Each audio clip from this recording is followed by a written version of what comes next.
Instructions. You will hear a number of different recordings, and you will have to answer questions on what you hear. There will be time for you to read the instructions and questions, and you will have a chance to check your work. All the recordings will be played once only. The test is in 4 sections. Write all of your answers in the listening question booklet. At the end of the real test, you will be given 10 minutes to transfer your answers to an answer sheet. Now turn to Section 1 of your booklet. Section 1. You are going to hear a conversation between an agent and a client. First, you have some time to look at questions 1 to 6.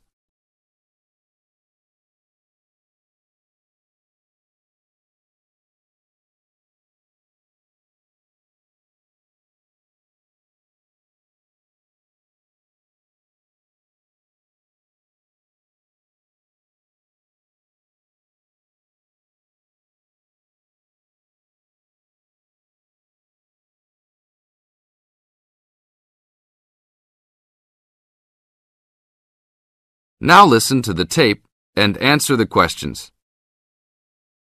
Hello? Hi, good morning. Are you open yet? Yes, we are. Come in. Would you like to rent an apartment in the city? Well, kind of. I'd rather rent one near the harbor if possible. Oh, okay. Do you like the water? Yes, I do, but I actually repair sailboats for a living, so I'd like to be close to work. That's understandable. We all want to live close to work. Well, I think I have something near there. How many rooms would you like? Just one. I'm alone. But I would like to have an extra room for my dog. So you'd like 2 rooms and an apartment that accepts animals. Here's one. It's 1 block up from the harbor and renting for $445. How's that? That's perfect. Just what I was hoping to pay. What floor is it on? Floor? Oh, it's on the 12th floor. That's too high. I'd like to be on the 1st or 2nd floor so that I don't have to use the elevator. My dog, he's scared of them. Oh, well then, that's a little more complicated. Let me make a few calls. Okay, I think I found a couple more for you. Here's one that might suit your needs. How much? $395 a month. That's cheap. But it's only a 1-bedroom, a large one, but it's still just 1 room. Oh, well, regardless of whether the room is small, I still need a separate room for my dog. What else do you have? Then I have a 2-bedroom for $565 on the 2nd floor that is a little further away from the harbor. How far? About a half mile, and they accept pets. That's a little more than I had planned on paying, but I guess I could look at it. What's the address? 224 Williams Avenue, Harbor Square. 224 Williams Avenue. Got it.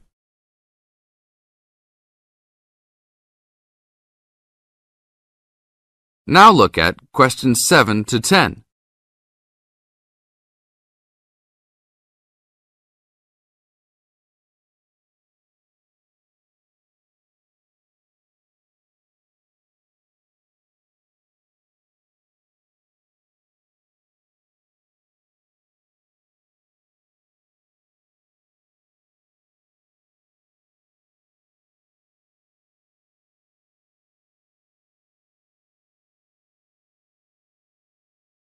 As the talk continues, answer questions 7 to 10. What else is included? Let's see, it has a washer and dryer, refrigerator and stove, a bed, dressers and shelves, and access to a swimming pool, game room, and gym. Ooh, I'll definitely take a look. Hi, how did you like it? It's great. I love the amenities, but the bed and furniture are awfully dirty. Can they replace those before I move in? Sure, that shouldn't be a problem. Anything else? Yeah, I didn't see anywhere to park my car. Is there a parking lot in the basement? Yes, there is. Would you like to rent a space? No, I'd like that to be included in the rent. Oh, well, I'll see what I can do, but I can't guarantee that. Do you want to take it anyhow? If those two issues were solved, I would love to take it. This is the end of Section 1. You now have half a minute to check your answers.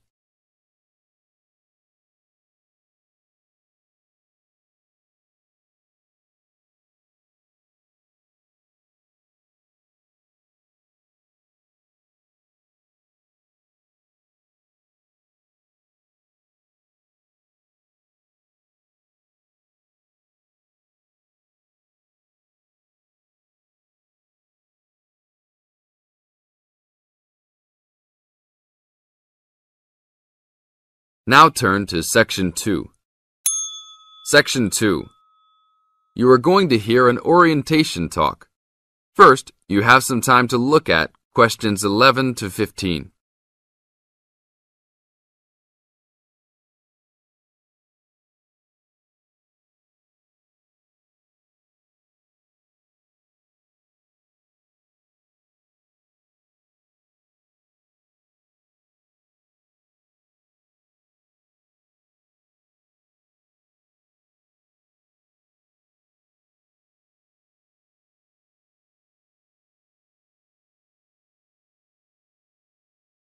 Now listen to the tape and answer questions 11 to 15. Welcome to Orientation Week. Today I am here with the captain of our school's women's gymnastics team. Her name is Elizabeth Rain, and she is a fourth-year student. I hope you can all see her as an example of a responsible student and athlete, a role model for everyone. Hi, Elizabeth. Thank you for stopping by our Orientation Week. Thank you for having me. Welcome to our university, everyone. If there are any of you thinking about joining our school's athletic program, I would strongly encourage you to do it. Being a part of the gymnastics team has been one of my best experiences during my time at this school. It has taught me so much about teamwork and friendship, and has even taught me how to improve my academics by prioritizing my time. I have some questions that I am sure the students will want to know the answers to as well. First of all, how did you find the time to do well in classes as well as train for gymnastics? Prioritizing is the key. You must be very organized. Every day I wake up and I know what I must do for the day. I plan things in order of importance. For example, if today I have a competition for gymnastics in the afternoon, then I know I have to finish my homework and studying in the morning. In other words, keeping an organized schedule of your priorities is very important. Can you explain to the students a little bit about your study habits? Well, I usually try to take classes that I'm interested in. This way, I have no excuse not to study because I chose the classes out of my own preference. I separate my study time by class. For example, if I have 5 classes for this semester, I will study for 1 class a day from Monday through Friday, and then review for all of them on the weekend. I won't try and study for all 5 of my classes at one time. It is too hard to do that, to remember everything and not feel like you are going crazy. It is very important to focus the time that you set aside for studying. I do not study with the television on. I try to keep away from all distractions, because I find that I learn better that way. But of course, how each individual will study depends on each person. Now look at questions 16 to 20.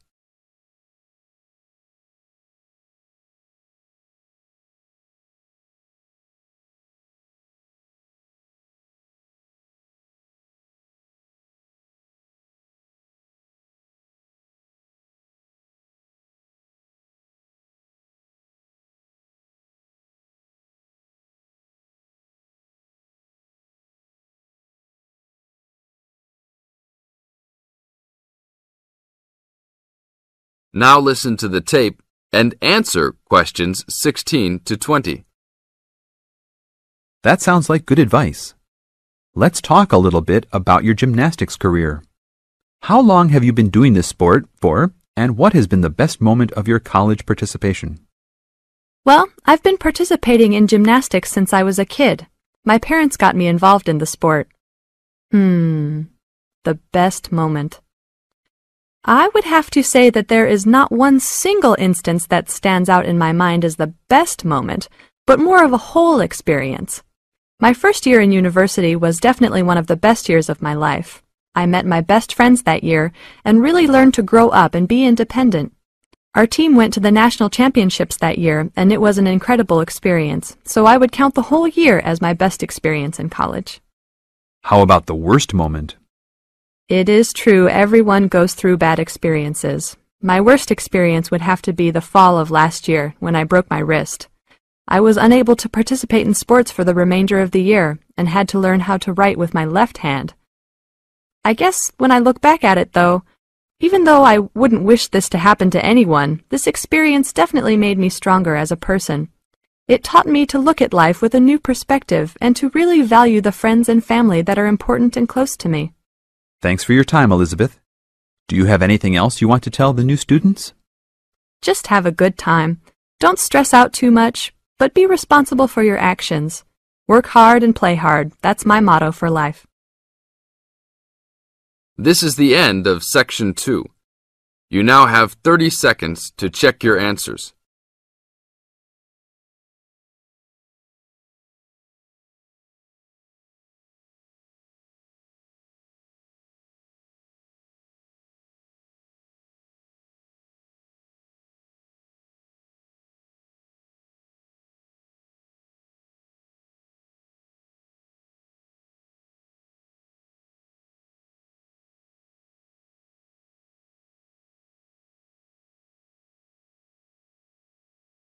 Now turn to Section 3. Section 3.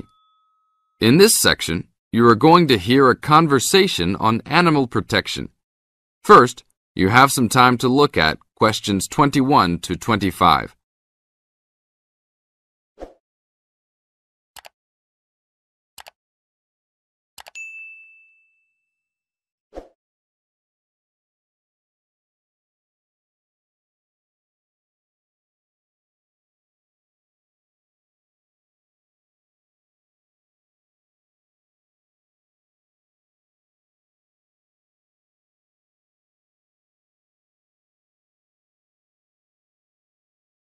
Now listen to the tape and answer the questions.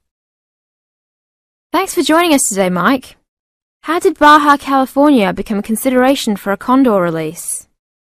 Our recovery plan for California condors requires us to re-establish the birds in as much as their former range as possible. Baja, being the southernmost recent range for the California condor, works well in that they were only recently lost from the area, mid-1930s, and considerable habitat still remains. It is very isolated with very few people in the area. The mountains are spectacular, ranging up to 10,000 feet, or 3,000 meters. Our selected release site is at nearly 8,000 feet, 2,400 meters. Mike, how many birds do you envision flying free in this area, Baja, in the future? We will be releasing 4 to 8 birds on a yearly basis and will reconsider the situation when we have 20 birds in the area. What age do the birds have to be before moving them? That's a good question. Typically, we move them at 8 months to 18 months old. Birds are ready to fledge, or leave, from the nest at 6 to 7 months of age. In our current release group in Baja, we have birds as old as 30 months. It will be interesting to see how they behave. I expect that they will want to range more than younger birds and make it challenging for us to keep up. Is there a maximum number of birds a certain area can support? Yes, it's called the carrying capacity for any area, for any species.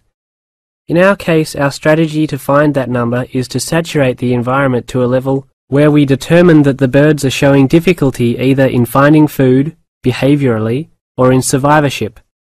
That level is greatly determined by the availability of food in the area and nesting possibilities.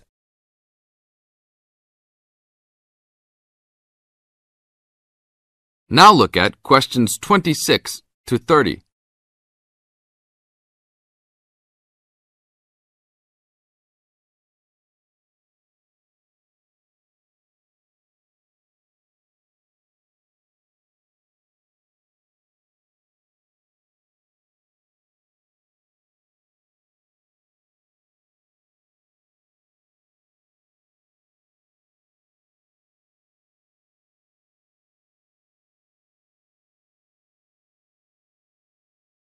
As the talk continues, answer questions 26 to 30. What do you hope to accomplish with this release in the long run? I expect that well within 10 years the condors will be flying north and joining birds already released in Southern California.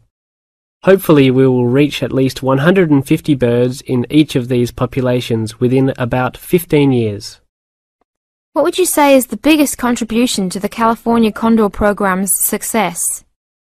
That would have to be the fact that we were able to breed the birds in captivity from the 27 birds we started with in 1987 to the 205 birds we have today. This is thanks to cooperation between the San Diego Wild Animal Park, the Los Angeles Zoo, and the World Center for Birds of Prey in Boise, Idaho. Are there any problems keeping track of and protecting your released animals outside of the US? Nope. We are using radio transmitters and will be using the new satellite and GPS transmitters as well. Which system is better? Using satellites. The advantages over radio telemetry are numerous. It makes it possible to keep up with the bird's flight without being led miles in a matter of minutes. It took the young condor only a week to migrate across the state, and with just radio telemetry, poor weather can keep a plane grounded, and not all roads are accessible to track them on ground. New technology will allow one to be able to track birds that are not accessible by plane. Also, it is a new way to gauge the effectiveness of reintroduction. How so? If a condor transmitter works properly, researchers will get a location every 10 days for about 2 years. Do you see an end in sight for the need to breed condors in captivity? Yes, that would be great. But it will take a while for us to establish the two wild populations and make sure that they are sustainable. Part of our recovery is to maintain a captive flock of 150 birds in various zoos around the country as a safety net for the future. This is the end of Section 3. You now have half a minute to check your answers.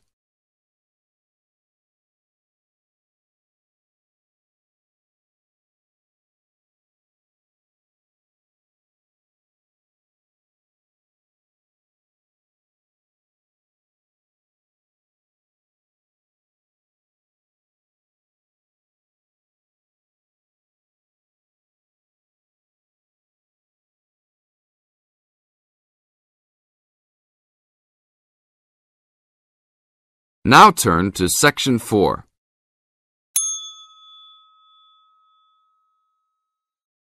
You are going to hear a lecture on ecology. First, you have some time to look at questions 31 to 35.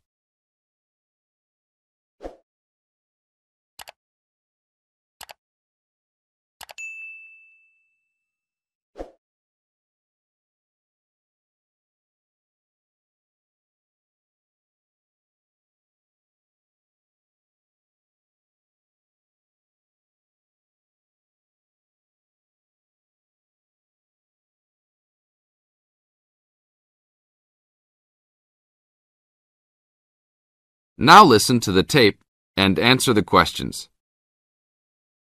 Good afternoon. I'd like to turn it over to Dr. Carey, who will talk about the program in restoration ecology. Thanks, Chris. A lot of people think that human beings can do whatever they want to the environment. But as Aldo Leopold taught, land is a system of interdependent parts which should be regarded as a community and not a commodity. Well, that idea has influenced what we teach here in our program, where students come from all over the world to learn about restoring native plant communities back into an ecologically natural state. This field is therefore a combination of formal science with practical applications, and that is quite attractive to many people. We have students, for example, from many different nations who come just to take part in this unique program. Our location is also quite unique. We have the world's oldest restored native plant community in Curtis Prairie at the Wisconsin Arboretum. Some say that this is proof that the science of restoration ecology was birthed in Wisconsin. Well, that may be oversimplified, but our reputation is strong. But students don't have to study prairies only.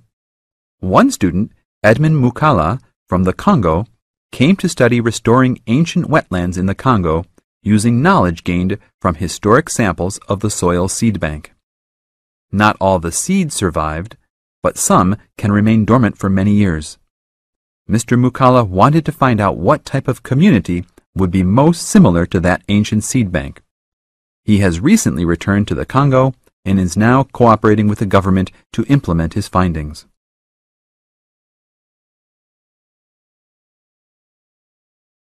Now look at questions 36 to 40.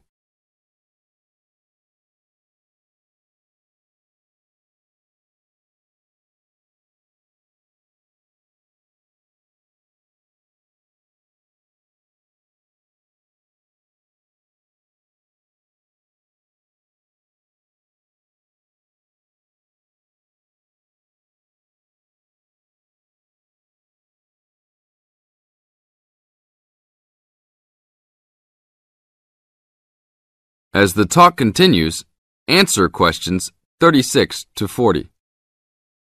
So the only prerequisite for doing research here is that it is a native plant community. That means not just prairies, but wetlands, woodlands, savannas, and other environments. We're proud of the diversity of research topics in our program. And we continue to grow.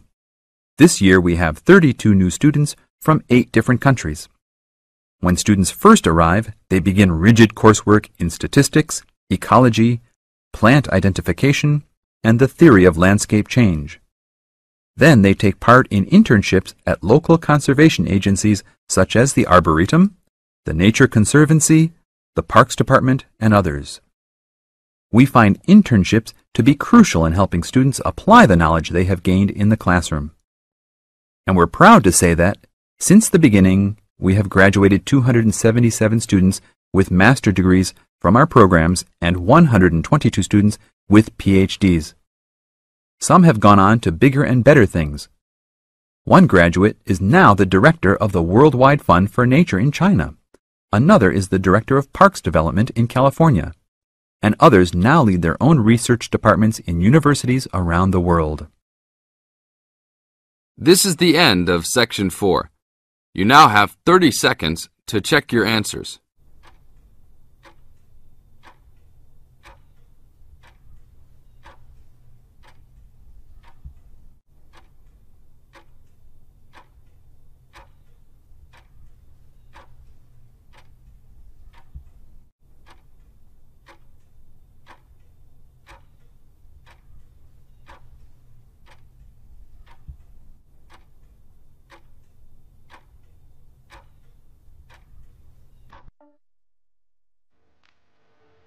That is the end of the listening test.